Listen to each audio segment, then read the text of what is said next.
c'est une salle qui est un carrefour et on avait envie qu'il y ait quelques objets qui se voient de loin, qui aient du sens aussi par rapport au lieu qui les accueillait, donc le Conservatoire national des arts et métiers. Il y avait deux endroits stratégiques à ce niveau-là, puisqu'il y avait deux perspectives, et il y en avait une où il y avait une grande baie vitrée, et il y avait d'un côté l'avion de Clément Ader, un de ses premiers avions qui s'appelle l'Aquilon,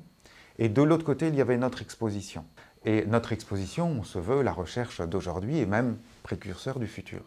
D'où l'idée de faire un objet de très grande taille qu'on puisse voir en même temps que l'avion de Clément Ader, mais qui fasse le passage entre le CNAM et notre exposition, qui fasse le passage entre le passé et le futur. C'est pour ça que cet objet porte d'un côté le Clément Ader, la technologie, l'ingénierie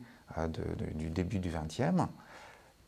mais c'est en même temps le CNAM, puisque c'est quelque chose qui est porté par le CNAM, c'est juste devant le moteur de l'avion de Clément Ader. Et de l'autre côté, on a Star Trek, donc les technologies du futur, et quelque chose qui porte